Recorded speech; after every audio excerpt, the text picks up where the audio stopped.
Hi everybody, it's Kimberly, and I wanted to hop on and talk about what's the difference between mammography and thermography. It's a question we get all the time. So mammograms are looking for something that's already happening in the breast. There's already a tumor there or a mass there that they can go in and have it removed. So a lot of times when they find something like, oh, we're gonna set you up with a doctor appointment this next week and you're gonna see an oncologist next week. Versus thermography, we're looking for something very early on. And this is why medical doesn't use thermography, because they don't know what to do with something that's developing. They have no clue what to do with it. So that's where getting involved in natural health, we work at trying to back that out and supporting things to move and to support breast tissue and try to go more preventative as much as possible. So thermography is looking for physiology or blood flow that's forming to support a tumor growth. Tumors desire a lot of blood flow. And what can happen though over time is there is certain cancer tumors that once they have enough blood flow, that blood flow will pull back and that tumor is all on its own self-sustaining. So that's where some people say, well, I had thermography done years ago, but I'm no longer doing them. Well, I really encourage you, if you aren't doing thermography, consider doing it and do some research.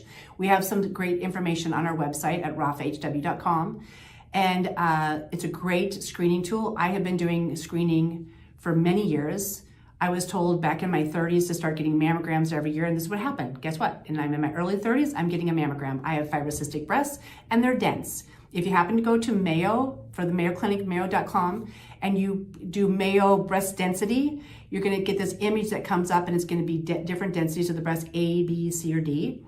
If it's a C or D level of density and you've had thermography or mammography done, they can't see things very easily. It's like looking for a snowball in a snowstorm. Very, very hard to see, so talk with your doctor about that. It usually means that mammography is not necessarily the best option for you. And if they find anything on mammography, they're gonna always send you for a ultrasound. So when they do an ultrasound, they can measure it, they can look at the tumor, and they can get some more detailed information out of it. So whenever we find something on thermography, we usually recommend you talk with your doctor to get an ultrasound and just skip the mammogram and go right to the ultrasound, because that way they can do a better assessment on that tumor or mass. So I just want you to understand the difference between mammography and thermography. Thermography is looking for physiology and blood flow forming to support a tumor. Mammography is looking for something structurally that's already there. It's looking for a mass or tumor that already exists. My goal is to find it before it exists or something that's trying to develop so that we can try to back that out and be more preventative. So I hope this is helpful. Definitely feel free to go onto our website, connect with us if you have any questions, leave comments below. We'd love to connect with you.